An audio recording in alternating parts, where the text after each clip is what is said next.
तो सबसे पहले तो आपके उस ग्लोरियस पास्ट को, आपकी पहचान को, आपकी आइडेंटिटी को ही वो नष्ट करने का प्रयास करते हैं। वो नहीं होता तो फिर आपको उस आइडेंटिटी से तोड़ने का प्रयास करते हैं। फिर वो इस कारण से वो ओणम फेस्टिवल हिंदू नहीं है, तमिल हिंदू नहीं है, लिंगायत हिंदू नहीं है, आदिवासी समाज हिंदू नहीं है, ये बातें करते हैं। और इस आपने पिछले 2-3 वर्षों में तो ये भी सुना होगा कि भाई नवरात्रि भी कोई हिंदू रिलीजियस फेस्टिवल नहीं, वो तो कल्चरल फेस्टिवल है। पहली बात तो ओम नारायण नारायण नारायण नारायण। सब मित्र को राम राम। दोस्तों, अभी 2 दिन पहले कमल हसन ने वक्तव्य दिया कि चोल सम्राट हिंदू नहीं थे। उस समय बस वैष्णविज्म, शैविज्म, शमनम इस प्रकार से कहा जाता था। हिंदू शब्द उस समय उपयोग ही नहीं किया जाता था। ब्रिटिशों ने इस शब्द को प्रचलन में लाया। तो एक प्रकार से जो तमिल आइडेंटिटी है उसको भारत से, हिंदू संस्कृति से अलग करने का प्रयास हम इसे कह सकते हैं। इस सब की शुरुआत PS1 पोन्नियिन सेल्वन 1 इस फिल्म के रिलीज़ होने के बाद से हुई। इसके फिल्म रिलीज़ होने के बाद वेट्रीमारन, जो एक national award winning film maker है, उसके द्वारा ये कहा गया कि राजराज चोला वे हिंदू नहीं थे। ये जो बीजेपी वाले हैं वो हमारी पहचान को चुराने का प्रयास कर रहे हैं, तो हमें इसको कभी भी अलाउ नहीं करना चाहिए। इसके साथ ही अभी करीब 3 वर्ष पहले पा रंजीत नाम के जो फिल्म मेकर है, उनके द्वारा भी इसी प्रकार का एक विवादित बयान दिया गया था। इन 2019 फिल्म मेकर पा Ranjit sparked controversy after he criticized the king. He said at the time that the rule of the erstwhile was a dark age for Dalits. He claimed land had been forcibly taken away from them and many forms of caste oppression had begun during Rajraj Chola's reign. हालांकि पोन्नियिन सेल्वन के जो मुख्य कलाकार है actor Vikram, उन्होंने चोल साम्राज्य के समय का जो वर्णन किया, उस समय के गौरवशाली इतिहास का जो वर्णन किया, ये बताया कि किस प्रकार से अति सामान्य से सामान्य जनता के लिए भी चोल सम्राटों के द्वारा कैसे काम किया गया था। चाहे वो बांध बनवाना हो या कई सारे गाँव के नाम महिलाओं के नाम पर रखे गए थे, लोगों को हो सके उतनी सुविधाएं देना, धर्मशालाएं बनवाना, प्याऊ बनवाना। तो बहुत सारे जो उस समय अति सामान्य से सामान्य जनता के लिए भी चोल सम्राटों ने किस प्रकार से कार्य किया था, ये वो वीडियो भी मैंने आपको दिखाया था, ये कहा गया था। हालांकि फिल्म में ये सब बातें नहीं दिखाई गई तो वो बस फिल्म के प्रमोशन के लिए शायद कहा हो या जो भी कहा हो, पर एक सही प्रकार से इतिहास का वर्णन पोन्नियिन सेल्वन के जो एक्टर है विक्रम, उन्होंने प्रेस कॉन्फ्रेंस में कम से कम किया था। हालांकि फिल्म को अगर हम देखें पोन्नियिन सेल्वन 1 को, तो उसमें जो चोल सम्राट है उनको बस एक प्रकार से hate monger, war monger, womaniser इस प्रकार से दिखाने का प्रयास किया है। उनको उस गौरवशाली इतिहास को कहीं पर भी वो देखने को नहीं मिलता। और जितने भी, चाहे वो चोल सम्राट हो, राष्ट्रकूट साम्राज्य हो, पांड्यन साम्राज्य हो या फिर जो भी पल्लव साम्राज्य, अलग अलग जितने भी साम्राज्य फिल्म में दिखाए गए हैं, उन सब के जितने भी सम्राट हैं आप अगर देखेंगे उस समय के, तो सबके चेहरे उतरे हुए, डल, मायूस, निराश इस प्रकार से आपको देखने को मिलेंगे।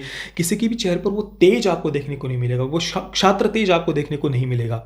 या चोल सम्राटों ने जो भारत सहित पूरे साउथ एशिया में जो कई सारे बड़े बड़े मंदिरों का निर्माण किया, उनके द्वारा जो अति सामान्य से सामान्य जनता के लिए जो कार्य किए गए थे, उसका एक जगह पर भी वर्णन फिल्म में नहीं किया गया, जो कि करना चाहिए था। उसके लिए कोई बहुत बड़े बड़े सीन्स डालने की आवश्यकता नहीं थी। बस कुछ संवादों के माध्यम से ही, जिस प्रकार से एक्टर विक्रम ने एक प्रेस कॉन्फ्रेंस में छोटे से कुछ मिनटों में ही ये सब बातें कह दी थी, वैसा ही कुछ संवाद आप फिल्म में डाल देते अगर आपको दिखाना ही होता तो। बिना मतलब के जो सॉन्ग्स वगैरह डाले गए हैं, वो जो सुने भी नहीं जा रहे थे पोन्नियिन सेल्वन 1 में, उनकी जगह पर उस समय के गौरवशाली इतिहास का वर्णन किसी न किसी प्रकार से किया जा सकता था, पर वो तो देखने को नहीं मिलता। उल्टा चोल सम्राट हो, राष्ट्रकूट साम्राज्य हो या अलग अलग जो साम्राज्य है, वो बस एक दूसरे से बस लड़ाइयाँ ही कर रहे थे, दूसरा जैसे कुछ काम ही नहीं था। वुमनाइजर दिखाना, या इवन जो एक वैष्णव संप्रदाय है, जो वैष्णव साधु का कैरेक्टर है, उसका भी बहुत ही ज़्यादा अपमानजनक तरीके से मजाक उड़ाया गया है। उस पर मिट्टी फेंकना, उसको पकड़कर ऐसे पानी में डालना, मारना वगैरह, इतना गलत तरीके से अपमानित किया है ना, उसकी हम कल्पना भी नहीं कर सकते। और जो चोल सम्राटों ने शैव तो कहा गया है फिल्म में, पर एक सिंगल सीन में भी कहीं पर वो शिवपिंड के पास में, शिवलिंग के पास में बैठकर वो पूजा कर रहे हो, आराधना कर रहे हो, ये हमें देखने को नहीं मिलता। हालांकि मंदिर के सीन है, ये वो दिखा सकते थे, मंदिर के प्रांगण के भी सीन है, पर वहाँ पर भी उन्होंने कहीं पर भी शिवलिंग को दिखाया हो, ये हमें देखने को नहीं मिलता। दूसरा, जब वो श्रीलंका, सिंहला जिसे कहा गया है, वहाँ पर जब अरुण मोड़ी जो कैरेक्टर है वो जब जाते हैं, तो वहाँ पर जो बौद्ध भिक्षु है वे भगवान बुद्ध की उपासना कर रहे हैं, ये उन्होंने दिखाया है, जो कि एक अच्छी बात है। पर दूसरी तरफ जो शिवलिंग जो शिव भगवान शिव की आराधना करते हुए चोल सम्राटों को दिखाना चाहिए था, वो देखने को नहीं मिलता। जो वैष्णव साधु का कैरेक्टर उसको बहुत ही अपमानजनक तरीके से दिखाया है। उस समय के सम्राटों को बस hate mongers, war mongers, womaniser इस प्रकार से चित्रित करना, ये सारी बातें मुझे फिल्म में बिल्कुल भी पसंद नहीं आई। मणिरत्नम जैसे फिल्म मेकर से तो मेरी पहले ही कोई अपेक्षा नहीं थी और फिल्म देखने के बाद में वो निराशा तो मिली ही। हालांकि जो द्रविडियन पॉलिटिक्स को काफ़ी प्रमोट करते हैं तमिलनाडु में वो काफ़ी परेशान हैं। भले ही फिल्म में कोई गौरवशाली इतिहास नहीं दिखाया हो, पर इस बात से वो परेशान हैं कि जो भगवान शिव की, भगवान विष्णु की आराधना आज से 1100 वर्ष पहले के समय में किस प्रकार से होती थी, ये बातें उन्हें काफ़ी परेशान कर रही है। क्योंकि द्रविडियन पॉलिटिक्स उनके अनुसार जो हिंदू संस्कृति है, चाहे वो शैव हो, वैष्णव हो, शाक्त हो, जितने भी अलग अलग संप्रदाय हैं, वो सभी मतलब आर्य बाहर से हिंदू संस्कृति को लेकर के आए हैं। इस देश का और हिंदू संस्कृति का कोई कनेक्शन नहीं है। सो कॉल्ड जो एक झूठी आर्यन इन्वेजन थियरी है, वो उसको सच मानते हैं द्रविडियन पॉलिटिक्स में, उसी को वो पुश करते हैं।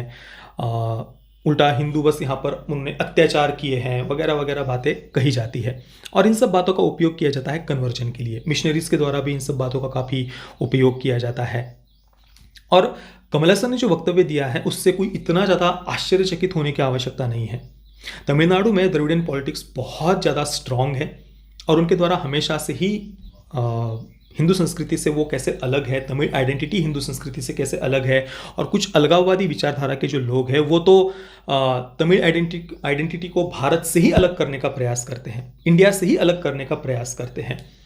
तो ये बहुत कुछ राजनीति के कारण तमिल संस्कृति को हिंदू संस्कृति से अलग दिखाने का प्रयास किया जाता है। हालांकि जो चोल सम्राट है वे अपने आप को सूर्यवंशी मानते थे, भगवान श्री राम जी का, भगवान विष्णु का वंशज वे अपने आप को मानते थे। भगवान विष्णु को वे अपने प्रथम सम्राट के रूप में वे उनकी आराधना उनको स्थान दिया था उन्होंने। और शैव मंदिर तो उन्होंने बनाए ही थे, साथ में वैष्णव मंदिर भी उन्होंने बनाए थे। कंबोडिया का जो अंकोर वाट मंदिर विश्व के सबसे बड़े हिंदू मंदिरों में से जो एक है, उसकी स्थापना करने वाले जो एक वैष्णव मंदिर है उसकी स्थापना भी एक चोल सम्राट के द्वारा ही की गई है। साउथ एशिया में से कई सारे अलग अलग मंदिर हम देख सकते हैं। ये सारी बातें, सारे तथ्य हमारे सामने होते हुए भी जो द्रविडियन पॉलिटिक्स है, एक तो पहली बात तो उन्होंने कभी भी जो हिंदू सम्राट है उनके बारे में कभी वो ज़्यादा चर्चा करते ही नहीं है। क्योंकि अगर वो चर्चा करेंगे तो जो आर्यन इन्विजन थियरी है उसका बेस ही पूरी तरीके से हिल जाता है। क्योंकि उनकी जो थियरी है वो अपने आप में ही कन्फ्यूज्ड है। वो कहते हैं कि भाई बाहर से कुछ लोग यहाँ पर हिंदू संस्कृति लेकर के आ गए, पर इतिहास को अगर हम देखें तो भाई आज से 7400 वर्ष पहले के रामायण के समय के अवशेष आज भी हमें मिलते हैं। आज से 5000 वर्ष पहले के महाभारत के समय के अवशेष आज भी हमें मिलते हैं। द्वारिका के अवशेष 5000 वर्ष पहले के समुद्र में वो आज भी मिले हुए हैं, डॉक्यूमेंटेड फैक्ट्स ये सारे के सारे। तो उनकी जो थियरी है 3000 वर्ष पहले कुछ आर्य यहाँ पर आए थे, उन्होंने इस देश की फिर अपनी वो हिंदू संस्कृति यहाँ लेकर के आए, यहाँ पर उन्होंने अन्याय वगैरह किया, उसका कोई बेस बचता ही नहीं है। और इस कारण से जो चोल सम्राट है, जो अलग अलग सम्राट थे, इतिहास में उनका ज़्यादा वर्णन हमें पढ़ने को नहीं मिलता, या पढ़ने को भी मिलता है तो एक पूरा तरीके से गलत तरीके से वर्णन उसका करने का प्रयास किया जाता है वामपंथी फिल्म मेकर्स के द्वारा, वामपंथी इतिहासकारों के द्वारा। ज़बरदस्ती जात पात में बांटने का हिंदुओं को प्रयास किया जाता है वामपंथी इतिहासकारों के द्वारा। जो एक महान गौरवशाली इतिहास है वो कभी भी सामने आने ही नहीं दिया जाता, क्योंकि अगर वो लाएंगे तो भाई वो जात पात में कैसे बांट पाएंगे फिर हिंदुओं को। और इसका उपयोग मिशनरीज के द्वारा भी बहुत किया जाता है, लोगों को जात पात के नाम पर बांटना और कन्वर्जन के लिए इसका उपयोग करना। पैसों का भी इसमें बहुत सारा फॉरेन फंडिंग का भी यूज़ किया जाता है। और देखिए दोस्तों, जो वामपंथी होते हैं, लेफ्टिस्ट होते हैं, वे सबसे पहले तो आपके ग्लोरियस पास्ट को ही मानने से मना कर देंगे, आपकी पहचान को ही वो मानने से मना कर देंगे, आपकी आइडेंटिटी को ही वे नष्ट करने का प्रयास करेंगे। पर अगर कहीं से आपका वो ग्लोरियस पास्ट, आपका वो गौरवशाली इतिहास सामने आ जाता है और उसको छुपा कर रखना, उसको दबा कर रखना संभव नहीं हो पाता, तो फिर वो अपनी एक नई चाल चलते हैं कि भाई वो ग्लोरियस पास्ट आपके कल्चर का हिस्सा ही नहीं है। फिर वो उसको टुकड़ों टुकड़ों में बांटने का प्रयास करते हैं। फिर वो कहेंगे कि भाई जो ओणम फेस्टिवल है, जो भगवान विष्णु के अवतार भगवान वामन की जयंती पर मनाया जाता है, केरला में विशेषतः मनाया जाता है, तो वो ओणम फेस्टिवल ही हिंदू नहीं है, ये कहने का प्रयास नहीं है, तो वो कहते हैं। बहुत सारे लेफ्टिस्ट अगर आप देखेंगे सोशल मीडिया पर, आप सर्च करिए, कई सारे आर्टिकल्स आपको इस पर मिल जाएंगे लेफ्टिस्टों के, कि वो कहेंगे कि भाई ओणम तो हिंदू फेस्टिवल ही नहीं है। बहुत सारे ऐसे लोग आपको मिल जाएंगे जो जानबूझकर ओणम फेस्टिवल पर अलग अलग जो मांसाहार से भरी हुई डिश, फिर उसमें बीफ हो, अलग अलग जो मांसाहार के पदार्थ हो, वो दिखाकर कहेंगे कि ये हमारी ओणम की थाली है। क्योंकि पहले तो लेफ्टिस्ट प्रयास करते हैं कि जो त्योहार है उनका ही डायरेक्टली विरोध किया जाए, उन त्योहारों के एग्जिस्टेंस को ही खत्म करने का प्रयास किया जाए। ये हर हिंदू त्योहार पर आपको देखने को मिलेगा। जितने भी हिंदू त्योहार है उनमें किसी न किसी प्रकार से वो कुछ ना कुछ एजेंडा, प्रोपेगेंडा लेकर के आ जाएंगे। होली हो, दिवाली हो, शिवरात्रि हो, जन्माष्टमी हो, रक्षाबंधन को, उस रक्षाबंधन में उनको पेट्रियार्की नजर आ जाएगी, नवरात्रि हो, हर हिंदू त्योहार में कुछ ना कुछ वो नकारात्मकता लेकर के आ जाएंगे। पर जब जैसे अभी केरला के घर घर में ओणम फेस्टिवल मनाया जाता है, वो एक बहुत ज़्यादा गर्व की बात है। और एक प्रकार से केरला में हमेशा से ही एक लेफ्ट का वर्चस्व रहा है।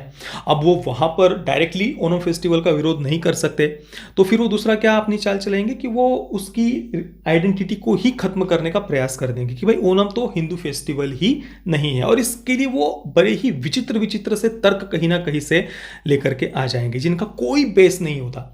तो सबसे पहले तो आपके उस ग्लोरियस पास्ट को, आपकी पहचान को, आपकी आइडेंटिटी को ही वो नष्ट करने का प्रयास करते हैं। वो नहीं होता तो फिर आपको उस आइडेंटिटी से तोड़ने का प्रयास करते हैं। फिर वो इस कारण से वो ओणम फेस्टिवल हिंदू नहीं है, तमिल हिंदू नहीं है, लिंगायत हिंदू नहीं है, आदिवासी समाज हिंदू नहीं है, ये बातें करते हैं। और इस आपने पिछले 2-3 वर्षों में तो ये भी सुना होगा कि नवरात्रि भी कोई हिंदू रिलीजियस फेस्टिवल नहीं, वो तो कल्चरल फेस्टिवल है।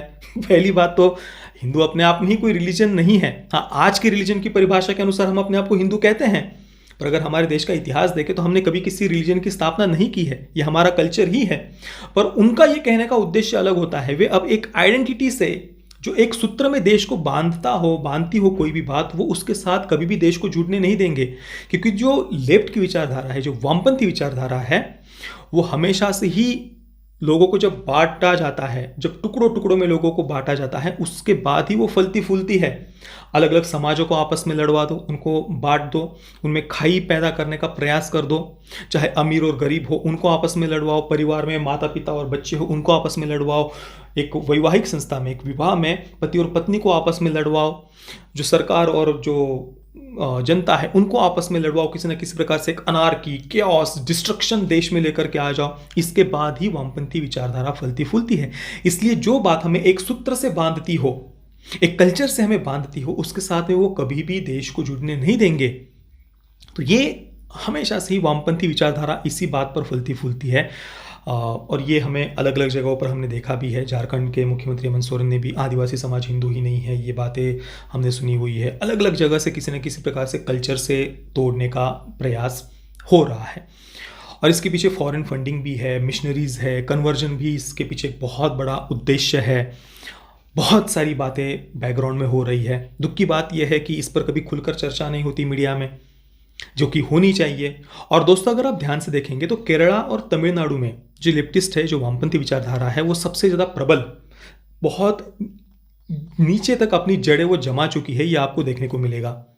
और इसका परिणाम आप मलयालम और तमिल फिल्म इंडस्ट्री पर भी देख सकते हैं। आज उन पर ज़्यादातर वामपंथी विचारधारा का, कम्युनिस्ट विचारधारा का एक वर्चस्व आपको वहाँ पर देखने को मिलेगा। और विशेषतः तमिलनाडु में जो द्रविडियन पॉलिटिक्स है, उसको पुश करने के लिए, उसको बढ़ावा देने के लिए 2 प्रमुख बातों का उपयोग किया जाता है। एक तो एक हिंदी भाषा का विरोध, कोई कि भाई एक सो कॉल्ड हिंदी इम्पोजिशन हो रहा है, हमारी एक लैंग्वेज को ही खत्म करने का प्रयास किया जा रहा है। इस प्रकार से बातें, एक लोगों में डर फैलाने का प्रयास किया जाता है। तो एक तो हिंदी विरोध तो है ही, और दूसरा so called Aryan invasion theory, जिसका कोई बेस ही नहीं है।